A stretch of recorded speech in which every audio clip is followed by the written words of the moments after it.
OneNGlen back in action.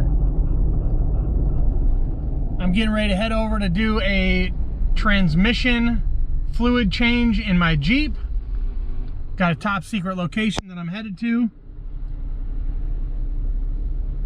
And I already watched the YouTube videos on it, so I feel like I have a good idea of how it's going to happen. I guess I'll do a little walkthrough of how it's going to happen. And then when I'm done, and I'll show you a little filming when I'm there. When I'm done, I'll let you know if that's exactly how we did it. But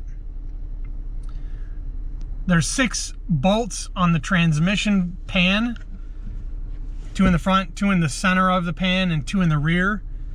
And they are like Torx bits. So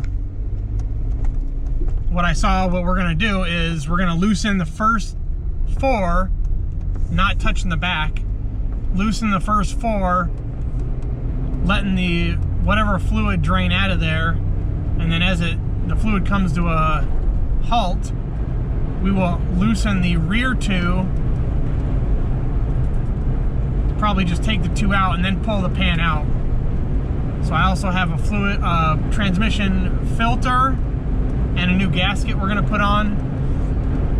So that's gonna happen. But looks like it's a pretty easy job.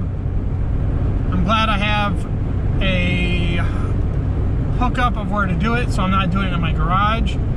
But who knows? We'll see when it gets there how big of a pain it is. So, all right, here we go.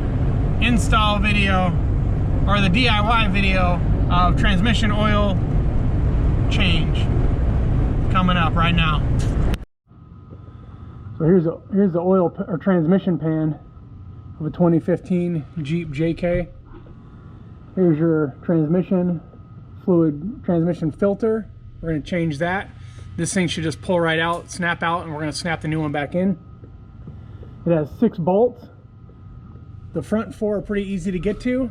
The back 2 are a little pain in the ass, but we used a 1/4 inch ratchet on there.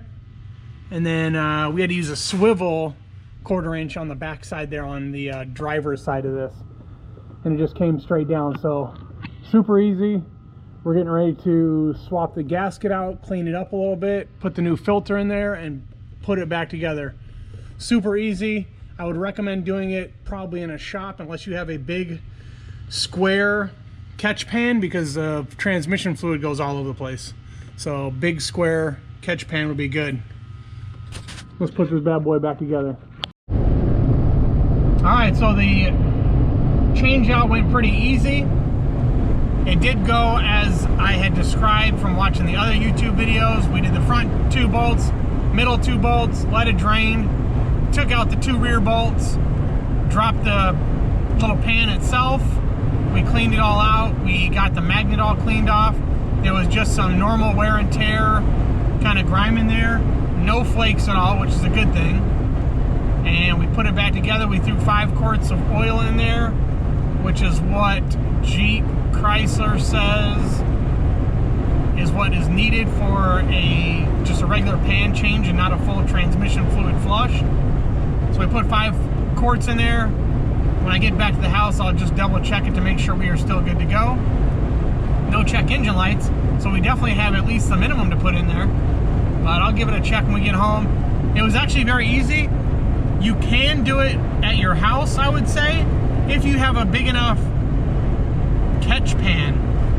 Because Jeep does not have a spigot or like a drain plug, it really just kind of comes out all over. So if you have a large catch pan and not a regular, like an oil catch pan is not going to work for your transmission fluid. It's going to be all over the place.